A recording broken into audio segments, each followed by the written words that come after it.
দুটো হলেই চারটা হয়ে যায়। जस्ता जस्ता ढूंढता हूं सहरा में पानी, जस्ता जस्ता ढूंढता हूं सहरा में पानी, जस्ता जस्ता बागे खार में ढूंढता हूं फूल, जस्ता जस्ता। मैं बीमार हूं, मुझे दवा की जरूरत है। मैं बीमार हूं, मुझे दवा की जरूरत है, लेकिन मैं खाने में दवा ढूंढता हूं, जस्ता जस्ता। तस्वीर मुसव्विर में या शायरों के शेर में, तस्वीर मुसव्विर में या शायरों के शेर में रूए फाका कस ढूंढता हूँ, जस्ता जस्ता। तलाश से मुद्दवाए जिंदगी करते हुए, तलाश से मुद्दवाए जिंदगी करते हुए कब्रिस्तान में जिंदगी ढूंढता हूँ, जस्ता जस्ता। राह भी है मेरे लिए और राहबर भी नूर, राह भी है मेरे लिए और राहबर भी नूर, फिर भी गुमराह हो रहा हूँ मैं, जस्ता जस्ता। কখনো কখনো কখনো কখনো জল খুঁজি সাহারায়, কখনো কখনো ফুল খুঁজি কাঁটা বনে, বেহাল শরীর ওষুধের প্রয়োজন, কখনো কখনো ঘুরেছি ভাটিখানায়। ছবি আঁকে রং তুলি ক্যানভাসেই, কিংবা কবির কবিতার ঝুলিতেই ক্ষুধার্ত মুখ খুঁজেছি কখনো কখনো। জীবনের মানে খুঁজতে গিয়ে কখনো কখনো জীবন খুঁজেছি নির্জন হিম মাজারে। পথ আছে, আছে পথ দেখানোর লোক, তবু পিছলেই পড়ি হঠাৎ কখনো কখনো। আরেকটা পড়ি, कुछ भी नहीं चाहिए जिंदगी से, न चाहिए मौत से कुछ, कुछ भी नहीं चाहिए जिंदगी से, न चाहिए मौत से कुछ, जी रहा हूं अपनी हस्ती लेकर, मजा जिंदगी का लेते हुए, राहे जिंदगी में चलते हुए, दुनिया से बातें करते हुए, मंजिल ढूंढते हुए, जब हो जाऊंगा परेशान, जिंदगी को एक हल्का सा बोसा देकर तुम्हारे दरवाजे पे दस्तक देकर कहूंगा, मैं आ गया हूं, क्या तुम तैयार हो? জীবনের কাছ থেকে কিছু চাই না আমি, মৃত্যুর কাছেও না। বেঁচে আছি নিজের অস্তিত্বে আর জীবনের মজা নিচ্ছি। জীবনের রাস্তায় চলতে চলতে, পৃথিবীর সঙ্গে কথা বলতে বলতে, লক্ষ্য খুঁজতে খুঁজতে যেদিন ক্লান্ত হয়ে যাব, সেদিন জীবনকে একটা হালকা চুমু দিয়ে তোমার দরজায় কড়া মেরে বলবো, আমি এসেছি, তুমি তৈরি তো? ধন্যবাদ। বলছি ভাই, আমার যেটা হয়, আমি এমনি মঞ্চভিত্তিতে আবার এই ৭২ও যাচ্ছে গেল না। তারপরে যেটা হয়, ওই যেহেতু সব জায়গায় খাবলাই, গল্প পড়বো না গান গাইবো, এরকমটা ভাবতে থাকি, ভেবেই চলি আর কি। তো ওই প্রথম গানটাকে প্রাসঙ্গিক করে তুলি গান আর গল্প দিয়ে। গান গল্পে অল্পে অল্পে, ও শিলচরের লোকদের জন্য বলি, আমি মানে নিজের গান গাই, গান গড়ে বেশি রিভাব দিও না, কথা প্রধান গান রিভাব, নিজের গান গাই, দীর্ঘদিন গাইছি আর কি, এরকম ২৬-২৭ বয়স থেকে ৫০ বছর। গান গল্পে অল্পে অল্পে তোমার ভিতরে সে ধাবো, জড়াবো তোমায় নিশ্চিত, জড়াবো জড়াবো জড়াবো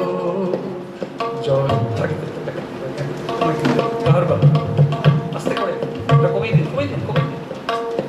গান গল্পে গান গল্পে অল্পে অল্পে তোমার ভিতরে সে ধাবো, জড়াবো তোমায় নিশ্চিত, জড়াবো জড়াবো জড়াবো জড়াবো।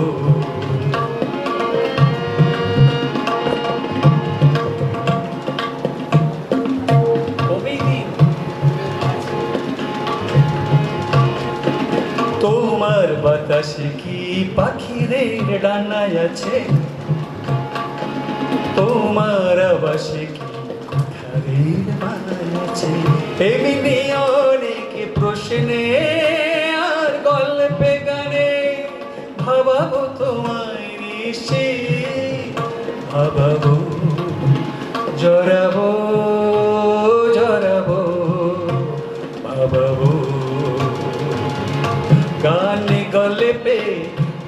অল্পে অল্পে তোমার ভিতরে সেধাবো, জড়াবো তোমায় নিশ্চিত, জড়াবো জড়াবো জড়াবো ভাবাবো।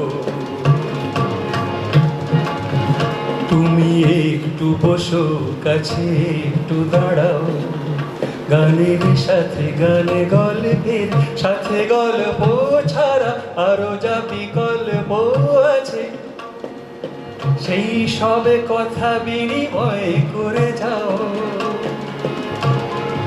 সাজালে সময় সে কি তোমাদের মন মতো, পাচ্ছ যে ভয় তা কি হেতু অসঙ্গত। এমনি কিছু সন্ধানে আর গল্পে গানে নামাবো তোমায় নিশ্চিত, নামাবো জড়াবো জড়াবো ভাবাবো। গানে গল্পে অল্পে অল্পে তোমার ভিতরে সেধাবো, জড়াবো তোমায় নিশ্চিত, জড়াবো জড়াবো জড়াবো ভাবাবো, জড়াবো জড়াবো ভাবাবো। ঠিক আছে, এবার হচ্ছে যে কথাটা বলতে চাই, আমি একটু আবেগ আপ্লুত হয়ে যাচ্ছি যে এই দ্বিতীয় গানটা বলছি আর কি, যে এটার জন্যই আমার আশা। ও যেদিন থেকে কথাটা তো সত্যি, এখানকার লোকেরা যে অভিমান বা যে সমস্ত অভিযোগ করছেন যে আমরা আগে 21শে ফেব্রুয়ারি জেনেছি, তারপর 19শে মে, এবং আরও পরের আরও আগের আরও প্রাচীন পুরুলিয়া ভুলে গেছি। তো সেই জন্য আশা, আমার ভাইয়ের রক্তে রাঙানো গাইতে গাইতে আমার অনেক কিন্তু মনে হচ্ছিল আমার বোনের রক্তে রাঙানো তো হয়ে গেছে। তো 18 সাল নাগাদ আমি এই আমার বোনের রক্তে রাঙানো গেছিলাম কমলা ভট্টাচার্যের কথা মনে করে। কমলা ভট্টাচার্যকে সবাই জানেন, কিন্তু তার থেকেও বেশি কষ্ট পেয়ে মারা গেছেন তার বোন মঙ্গলা, তাই তো? 1 মাস ধরে ভুগে খুব কষ্ট পেয়ে, কমলা তো বোধ হয় ডান চোখে গুলিটা ঢুকেছে, সঙ্গে সঙ্গে স্পটে মারা গেছেন, বিস্তার পেয়ে গেছেন, কিন্তু মঙ্গলা বেশি ভুগেছিলেন। যাই হোক, সেসব আমার বোনের রক্তে রাঙানো গাইছি। প্রতিটি বছরে ঠিক ঘুরে ফিরে কাছে এসে যায় থেমে, আমার বোনের রক্তে রাঙানো সেই 19শে মে। প্রতি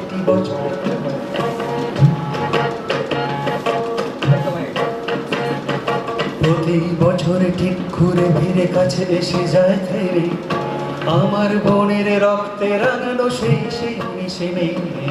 প্রতি বছর জানেন তো সব গল্প, খুব সাধারণ বাড়ির মেয়ে, আমার থেকে একটু বড় ছিল বোধহয়। অতি সাধারণ তারা সব বোন স্কুল কলেজেতে যেত, খাওয়া পড়া সাজ কথা বাংলায় আর বাঙালির মতো। অতি সাধারণ আর সব বোন স্কুল কলেজেতে যেত, খাওয়া পড়া সাজ কথা বাংলায় আর বাঙালির মতো। তবু ফুল কি আগুন ফুলের ঘুরে দাবানল হয়ে জ্বলেছিল তারা ভাষা বাঁচাবার রণে। প্রতি বছরে প্রতি বছরে ঠিক ঘুরে ফিরে কাছে এসে যায় থেমে, আমার বোনের রক্তে রাঙানো সেই 19শে মে। প্রতি বছরে সেই অসম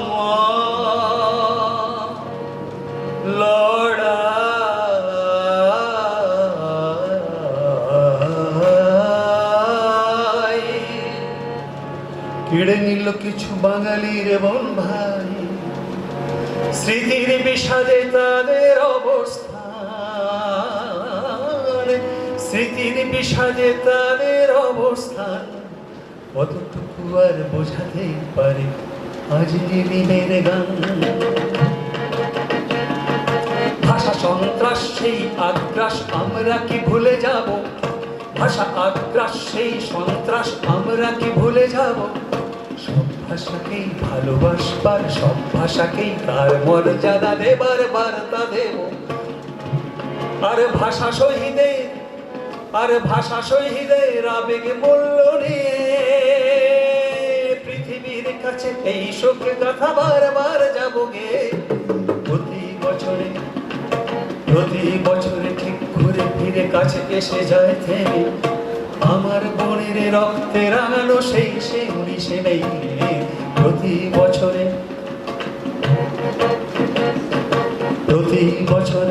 ও প্রতি বছরে ঠিক ঘুরে ফিরে কাছে এসে যায় থেমে, আমার বোনের রক্তে রাঙানো সেই সে 19 মে। প্রতি বছরে প্রতি বছর।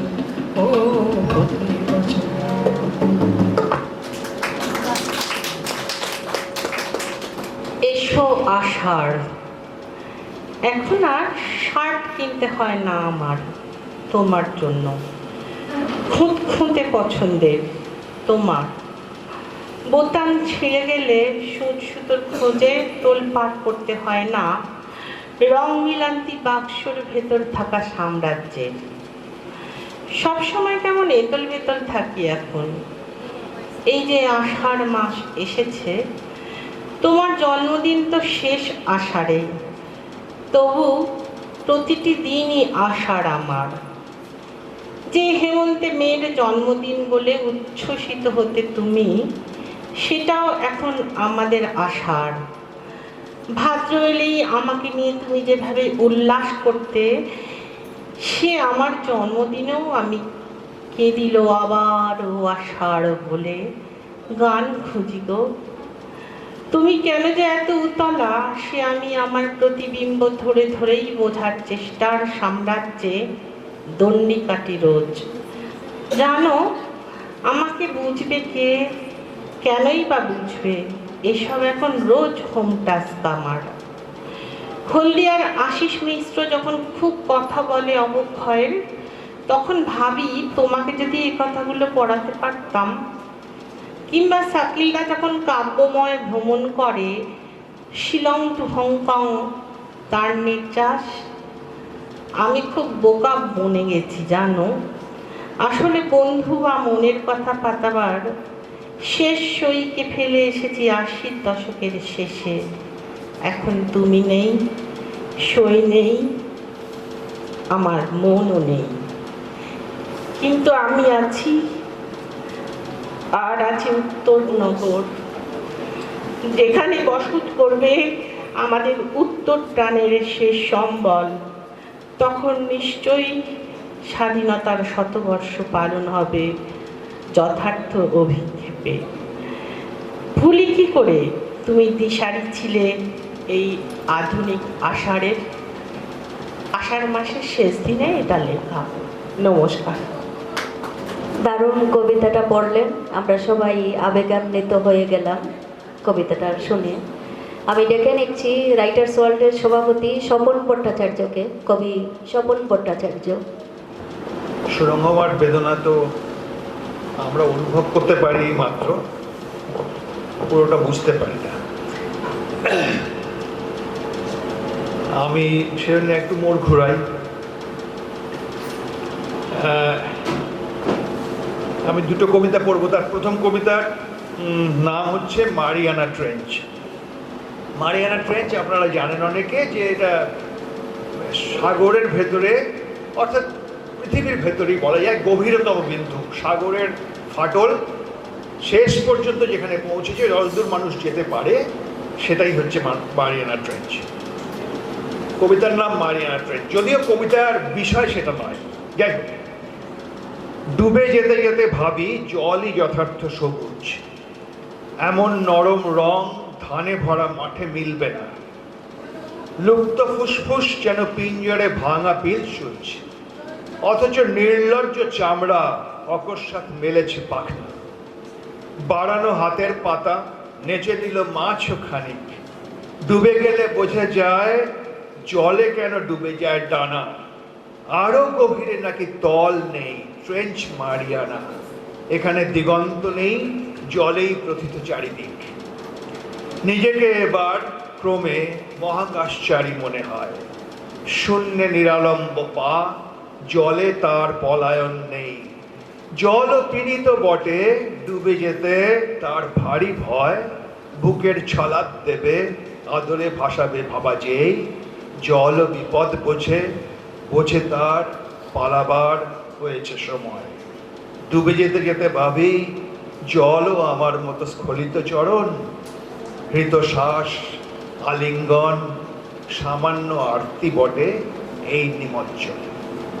প্রথম কবিতা। দ্বিতীয় কবিতা, এটার নাম নেই। চলা সরল রৈখিক হলে গন্তব্য যা, বৃত্তাকার পথেও কি সেইখানেই চলে আসে মানুষ?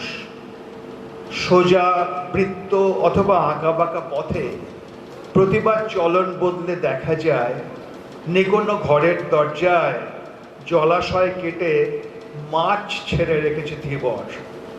ব্যাধ জাতেশ্বর ক্রৌঞ্চ মিথুনরা সব তীরে বিদ্ধ এক একটি কুলুঙ্গের গায়ে। আগুন নরম আগুনে ঝলসে খাদ্য হয়ে উঠছে। এসে পড়েছি এখানে সরল বা বৃত্তাকার পথে, যেখানে মদ্য মেলে, মাংস মেলে, শামুক হওয়ার কথা বলে যাওয়া যায়। ধন্যবাদ। সায়ন্তিকা নাথ। আজকে আমি বলতে চলেছি একটি কবিতা। কবিতাটির নাম হয়েছে শরৎ। কবি রবীন্দ্রনাথ ঠাকুরের লেখা। এসেছে শরৎ, হিমের পরশ লেগেছে হাওয়ার পরে, সকাল বেলায় ঘাসের আগায় শিশিরে রেখা ধরে, আমলকি বন কাঁপে যেন তার বুক করে ধুরু ধুরু, সময় হয়েছে শুরু। ধন্যবাদ। সদস্যরা যেটা যে সুবিধাগুলো পান সেটা হচ্ছে যে আমরা অনুষ্ঠান করি, বড় অনুষ্ঠান করি, বছরে 5-6টা তো অনুষ্ঠান করি। সেগুলোতে তারা আমন্ত্রণ পান, তাদের কাজকর্ম, তাদের সেটা শুধু যে কবিতা লেখা বা গান তা নয়, অন্যান্য যদি এমনকি নৃত্যশিল্পীরাও এর ভিতরে আছে, তাদের পারফর্ম করার সুযোগ পান। আর তাছাড়া নিজেদের লেখা ছাপানোর ব্যাপারে আমরা সহায়তা করি। বইমেলা, কলকাতা বইমেলা, বড় বইমেলা, কলকাতা বইমেলা ছাড়াও আমরা রিজল ম্যাগাজিন মেলায় অংশগ্রহণ করি। কলকাতা বড় বইমেলায় 2 সপ্তাহ ধরে আমাদের স্টল থাকে, সেখানে তাদের কাজগুলো তারা রাখতে পারেন, ডিসপ্লে করতে পারেন, বিক্রি করতে পারেন। তার জন্য তাদের বাড়তি কোনো পরিশ্রম করতে হয় না, শুধু মাঝে মাঝে স্টলে আমাদের সঙ্গে বসতে হয়, এই আর কি, মানে অর্থাৎ ডিউটি ভাগাভাগি করে নিতে হয়। সব এই মার্কেটিংয়ের সুযোগটা আমরা দিই, এর জন্য তাদের কোনো আলাদা করে খরচ করতে হয় না। এই হ্যাঁ, সারা বছরে এই সুবিধাগুলো পেয়ে থাকে। এসছি হঠযোগ সাধন যে পুস্তকটা আজকে উন্মোচন হয়েছে বা উদ্বোধন হয়েছে, সেই সূত্র ধরে এসছি। আসার পর আমার কাছে এক অন্য জগতের ধরা পড়ল। সেই জগৎটা হচ্ছে কবিদের জগৎ, সেই জগৎটা হচ্ছে কলার জগৎ, সেই জগৎটা হচ্ছে শিল্পীদের জগৎ। এই জগৎ থেকে আমি পুরোপুরি আলাদা ছিলাম। নিজে লিখি অল্প বিস্তর, সংসারের ঝামেলার মধ্যে যতটুকু সময় পাই তার মধ্যে আমি লিখি। লেখাগুলো ছাপানোর কথা আমি কোনোদিনই ভাবিনি, বা এগুলো এরকম যে নিজের অনুভবগুলোকে এখানে যে আমি ব্যক্ত করতে পারবো সেটাও আমি কোনোদিন ভাবিনি। হয়তো এটা শূন্যবাদ আমাদেরকে পাঠিয়ে দিয়েছে এই যোগসূত্র ধরে, যে আমরা এখানে নিজেকে উপস্থাপন করতে পারি, বা যে নিজেদের যা ক্রিয়েটিভিটি আছে সেখানে এটা আমরা উন্মোচন বলতে পারি, করতে পারি। তো আমি খুব ব্লেসড মনে হচ্ছে এখানে এসে। আজকে আমার কাছে একটা অন্য জগতের সন্ধান, যে রসের সন্ধান আমি সেখানে এসে পেলাম। খুব মানে আপনারা সবাই বিদগ্ধ পণ্ডিত, এখানে আমার কাছে মনে হচ্ছে আমি ছোট্ট একটা মানে এই জগতের একটা ছোট্ট কিশোর বা কিশোরী, এরকম আমি নবপল্লব বলতে পারি নিজেকে। তবুও ধন্য মনে হচ্ছে যে অ্যাটলিস্ট মানে ফাইনালি আমি এই জগতের সন্ধান আমি পেয়েছি। তো আমার একটা ছোট্ট প্রয়াস আমি আপনাদের সামনে তুলে ধরতে চাই। আমি বাংলায় চেষ্টা করিনি কোনোদিন, হয়তো কিছুটা অপ্রাসঙ্গিক হবে আজকে আমি এখানে আমার যেটা উপস্থাপনা আছে সেটা যদি আমি তুলে ধরি, তবুও আমি বলবো, কারণ আমি এই ভাষাতে বা এই ল্যাঙ্গুয়েজে লিখে আমি সহজভাবে লিখতে পারি বা মনের এক্সপ্রেশনটা ফোটাতে পারি, তার জন্য আমি এই ভাষাতেই লিখি। আর ইংলিশ, হিন্দি, বাংলা এগুলো কোনো ব্যারিয়ার আজকে না। ইংলিশটা হচ্ছে আমাদের গ্লোবাল ল্যাঙ্গুয়েজ, আমাদের গ্লোবাল ভিলেজের একটা পার্ট বলতে পারি, তো আমরা এটা শেয়ার করতেই পারি। তো আমি লিখেছি, আমি আর বেশি লম্বা করতে যাচ্ছি না। Ubuntu, a tribute to humanity. Being a person who makes all things clumsy, do I have the right to make things klutzy? What do I think of myself? What can I think of myself? Being in astute guilt, I shouldn't think of myself an ordinary human being. A person who loves to be selfless, self-denying. From day one, I was there unconditionally. Why do all conditions now apply to me? Exertion is like an addiction. I devoted all I had. Did I ask anyone for anything in return? Is it something much more than anyone can't afford? All distortion comes to me to tear me up. Irony is when I use studies, all sees stares. See the level of misunderstanding though. I forget all miseries, but no one can't. Still I had to encounter I being an egotist. Can anyone here to tell me who isn't an egoist? Did I ever utter any of this to anyone? Profit and loss, pay off or payback? I believe there are many things that money cannot buy. Do we really need to bargain for happiness, patience, dedication, contentment, wisdom or prowess? As bargaining often costs too much. I can remember twice all had been taken away just to get me penalized as I deserved. But being an earthborn, I can express too how I feel, what I bear in mind. Is it too complicated? How can I forget since I know anyone can become God, can throw me out of the way whenever they feel like while reiterating integral. That's so strange, I can't become so or so. A question still remains in place. Is being selfless or being me an offense? Out beyond ideas of wrongdoing and right doing, there is a field. I'll meet you there, we'll meet you all there. Title Ubuntu has been taken from Nelson Mandela, who lives by the African concept of Ubuntu, which means I need you in order to be me, and you need me in order to be you. A tribute to humanity. Thank you. আমি মঞ্চে ডেকে নিচ্ছি চয়ন ভট্টাচার্যকে, কবি গল্পকার Satyajit Nath. Writers ওয়ার্ল্ডের পক্ষ থেকে আমি আহ্বান করছি স্বপন ভট্টাচার্যকে। পশ্চিমবঙ্গ ও বরাক উপত্যকার সাহিত্য, ভাষা, সংস্কৃতি সব মিলেমিশে আজকে একাকার হচ্ছে। আমরা খুব খুশি, আমরা সবাইকে এক করতে পারছি, সবার কবিতা শুনছি, সবার কথা শুনতে পারছি। এবারে পুস্তক প্রকাশের আগে আমরা একটা উদ্বোধনী সঙ্গীত শুনে নেব নবনীতা দাসের কণ্ঠে। উপস্থিত বড়দেরকে আমার প্রণাম জানাই ও ছোটদেরকে আমার ভালোবাসা জানিয়ে আমি এখানে গান করছি। আমি কান পেতে রই, আমি কান পেতে রই, ও আমার আপন হৃদয় গহন দ্বারে বারে বারে কান পেতে রই।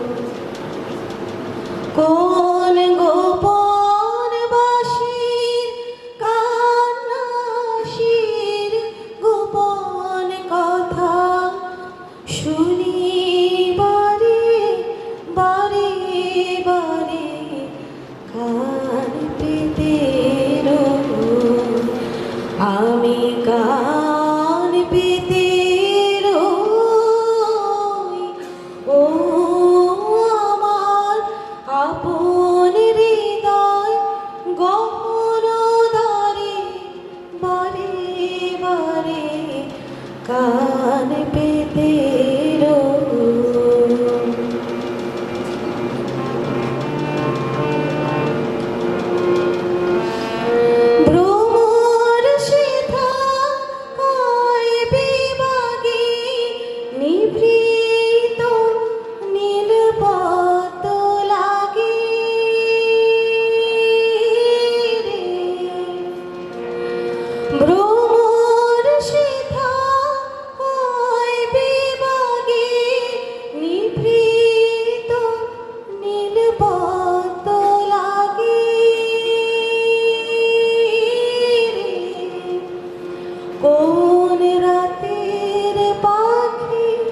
বারে বারে কান পেতে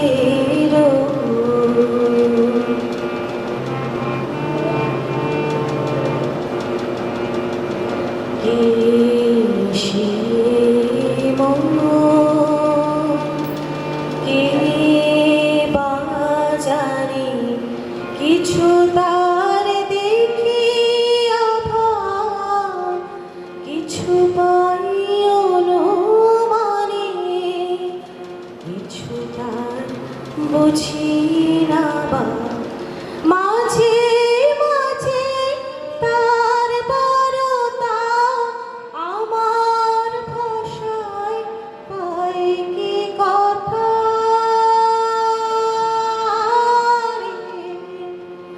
ও সে আমায় জানি পাঠায় পানি আমায় জানি পাঠায় পানি গানের তারে লুকিয়ে তারে বারে বারে কান পেতে আমি কান পেতে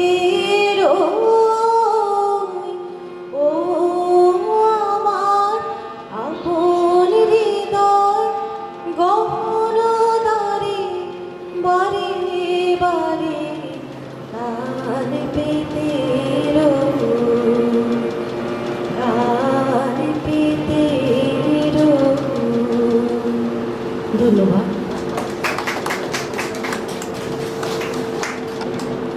ঠিক আছে, ঠিক আছে, আপনারা দুইজন একটা করে একটু ভিডিও করে নাও।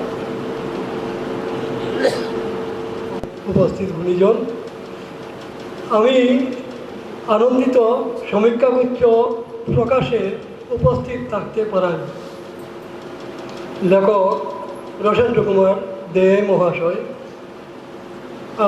যদিও এখানে সাহিত্য রসের চেয়ে অন্য রসের উপস্থাপন করেছেন, যে রসটি আপাত মধুর অনেকের কাছে নাও হতে পারে। এখানে আমি যা দেখেছি, আমি অনুভব করেছি যে দে মহাশয় দেশের জ্বলন্ত সমস্যাকে তুলে ধরার চেষ্টা করেছেন। আমাদের বরাক উপত্যকায় দেশের অন্যান্য অংশের তুলনায় সমস্যা অনেকখানি বেশি রয়েছে। সমস্ত সমস্যার তিনি পুঙ্খানুপুঙ্খ আলোচনা করেছেন বিভিন্ন দৃষ্টিভঙ্গি থেকে এবং ওনার মতবাদ সংযোগ করেছেন। আমি ওনার বইয়ে এই দিকগুলো লক্ষ্য করেছি। ওনার বক্তব্যে বরাক উপত্যকা এবং পশ্চিমবঙ্গের মধ্যে মেলবন্ধনের আশা প্রকাশ করেছেন। তো এটা আমরা অনেক সময় দেখি, আমরা বরাক উপত্যকার মানুষ, আমাদের যে ভাষা সেটা সিলেটি ভাষা, এবং এই ভাষার সঙ্গে উচ্চারণগত তারতম্য পশ্চিমবঙ্গের অনেকখানি থাকেও।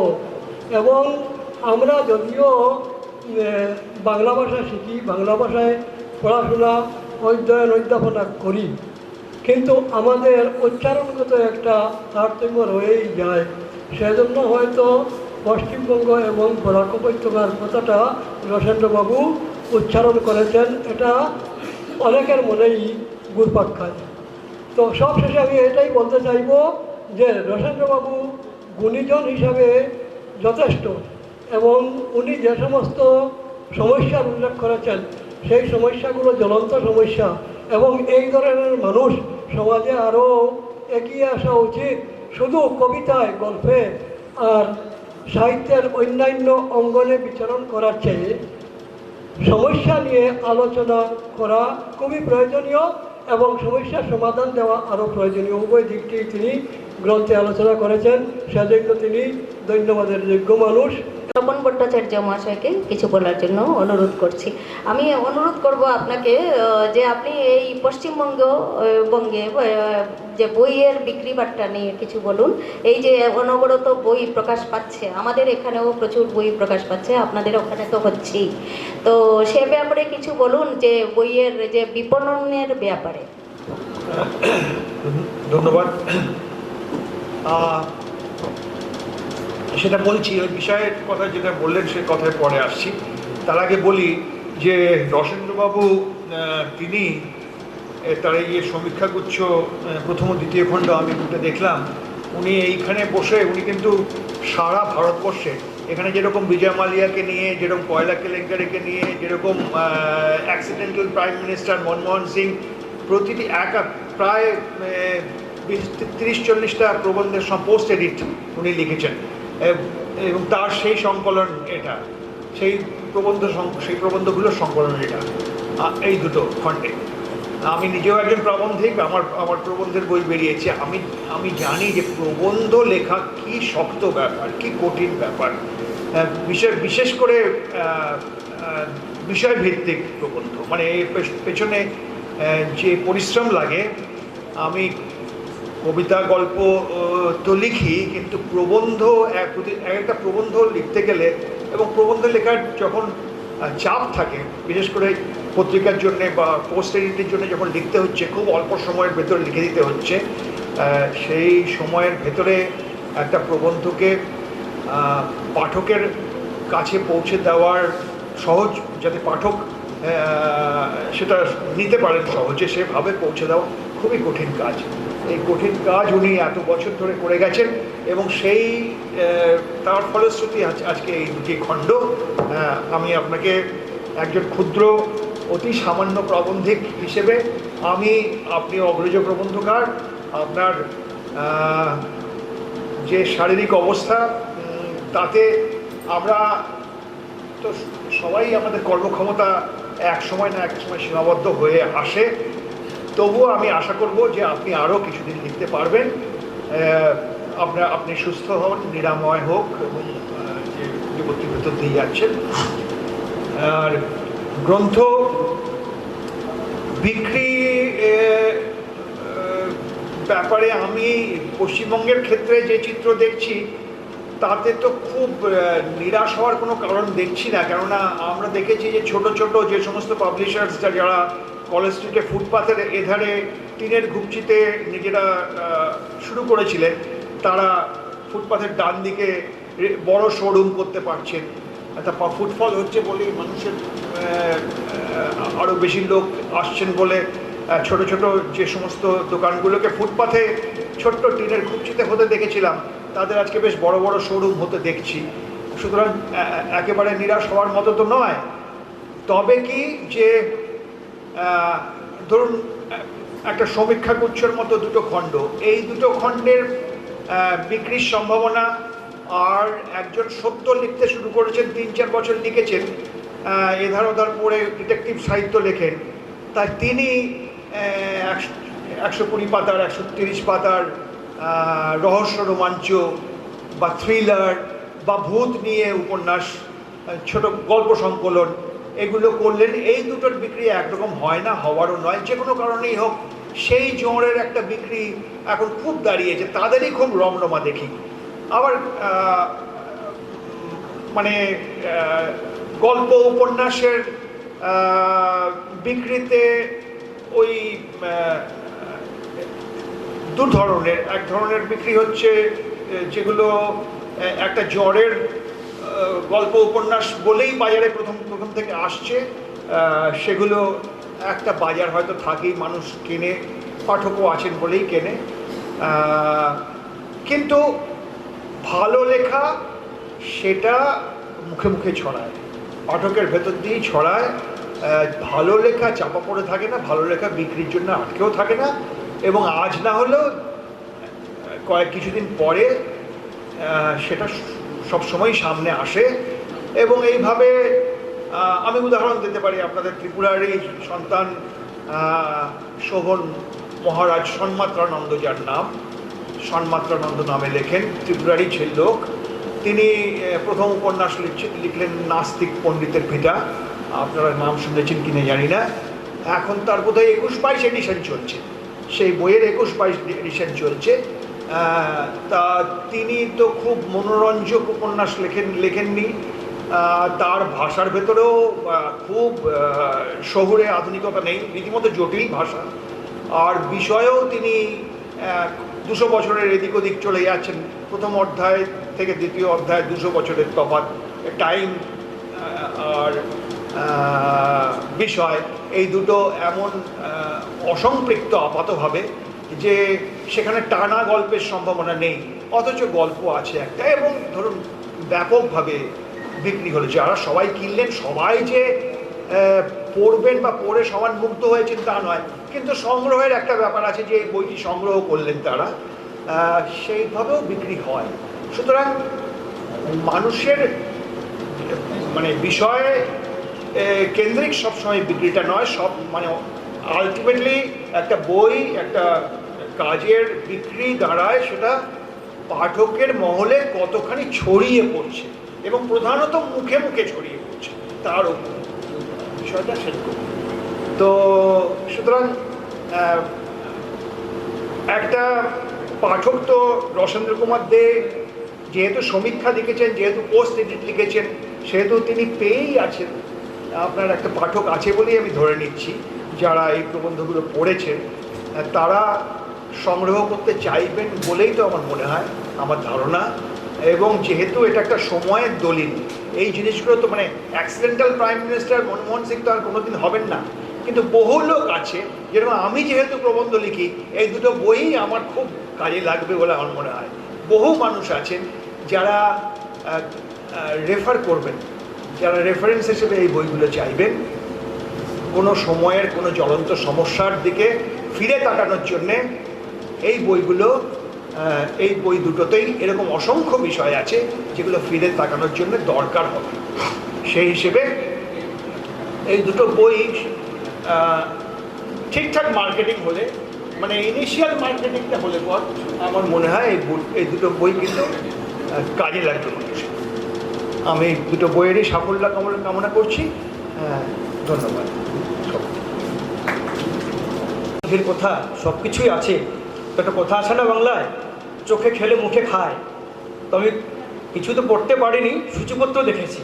তো সূচিপত্র প্রত্যেকটা বিষয়ই এত মনোগ্রাহী, সেটা পাঠক টানবে বলেই বিশ্বাস আমার। আর বিপণনের ব্যাপারটা একটা বলতে হচ্ছে, লেখক যখন কিছু একটা লেখে তখন নিজেকে কিন্তু উজাড় করে দেয়, তো তারপর বিপণনটা যখন নিজেকে করতে হয় সেটা একটা বিড়ম্বনার ব্যাপার হয় বইটি। তো আমি একটু প্রস্তাব দিচ্ছি আমার মিতালিকে, আজকাল কিন্তু অনলাইনের যুগ, আমরা ঘরে বসে চাল ডাল সব কিছু অনলাইনে কিনে অভ্যস্ত। তো সেই অর্থে আমি একটা প্রস্তাব দিচ্ছি, কারণ আমি আমার নিজের ক্ষেত্রে সেটা অ্যাপ্লাই করেছি। অ্যামাজন বা ফ্লিপকার্ট একটা ভালো মাধ্যম, বিক্রির ভালো মাধ্যম, অনলাইন মাধ্যম। বিশেষ কিছু লাগে না, জিএসটি থাকলেই সেটাতে রেজিস্ট্রেশন করা যায়। তো আমি প্রস্তাব দিচ্ছি মিতালিকে, আপনার যতগুলো বই আছে এমনিতে তো কিনবেই, আপনি চেষ্টা করবেন অ্যামাজন ফ্লিপকার্টে যদি রেজিস্ট্রেশন করা যায়, আমার বিশ্বাস অন্তত কিছু হলেও বিক্রি বাড়বে। তো এই প্রস্তাবটা আমি দিচ্ছি। আর আমি উত্তরোত্তর কামনা করছি লেখক মহাশয় যেভাবে সমীক্ষা করেছেন আগামীতেও করে যাবেন, আর এটা আমাদের কাছে নিশ্চয়ই প্রেরণাদায়ক, কারণ আমরা তার পরবর্তী জেনারেশন। উনি যদি এভাবে করতে পারেন তো সেটা আমাদের কাছে নিশ্চিতভাবে প্রেরণাদায়ক হবে। আপনার আগামী শুভ হোক, আপনি সুস্থ থাকুন, এটা কামনা করছি। অনেক ধন্যবাদ কবি গল্পকার সত্যজিৎ নাথ। তো তিনি যে প্রস্তাবটা দিলেন, আসলে অ্যামাজনে আমাদের আছেই বই, অ্যামাজনে আমার অ্যাকাউন্ট আছে নতুন দিগন্ত প্রকাশনের। দেবতোষ নাথের অনেক বই বিক্রি হয়েছে অ্যামাজনের থ্রুতে, তিনি বলতে পারবেন। তার নটবরী নৃত্য তথ্য, রবীন্দ্র নৃত্য তথ্য, এগুলো আজও বিক্রি হয় অ্যামাজনে, ওনার অনেক বছর আগে প্রকাশিত হয়েছিল। তো অ্যামাজনে দেওয়া থাকে, এই বই দুটোই প্রকাশিত হলো মাত্র, আমরা দেব, এগুলো অ্যামাজনে পাওয়া যাবে। তো এবারে আমি চয়ন ভট্টাচার্যকে বলছি কিছু বলার জন্য। বিশেষ করে আজকে আমি যে বইটার সম্বন্ধে এখন একটু বলবো, নামটা দিয়েছেন রসেন্দ্র কুমার দিয়ে লিখেছেন, তার লেখা আমি আগেও পড়েছি, সেগুলো একটা সংকলন এটা আছে। তো বইটা আমি যা একটু চোখ বুলে যা দেখলাম যে অনেকগুলো তথ্য আছে বইটাতে, এবং প্রতিটা বিষয়ে লেখক তার একটা নিজস্ব দৃষ্টিভঙ্গি এখানে রেখেছেন, এবং যে দৃষ্টিভঙ্গি আমাদেরকে অনেক কিছু বুঝতে সাহায্য করে। এবং তিনি এনআরসি থেকে শুরু করে রাস্তা কীরকমভাবে এবং প্রতিটি বিষয়কে তিনি এখানে উপস্থাপন করেছেন, এবং আমার মনে হয় যে আমার বহুমুখী একটা ভাবনার প্রতিফলন এখানে ঘটেছে, আমি যেটা দেখতে পাচ্ছি এখানে। এবং আমরা যারা বইটা পড়বেন তারা অনেক ব্যাপারে অনেক কিছু অবগত হতে পারবেন। এবং অনেকগুলো বিষয় এখানে এসেছে। আপনি সেখানে স্থানীয় বিষয় বলুন, জাতীয় বিষয় বলুন, আন্তর্জাতিক বিষয় বলুন, অর্থনৈতিক বিষয় বলুন, কৃষির বিষয় বলুন, সব কিছু এখানে এসেছে। এমনকি সমাজনীতি কীভাবে নির্ধারিত হতে পারে এ সম্পর্কে তিনি তার একটা মতামত প্রতিটি বিষয়ে দিয়েছেন।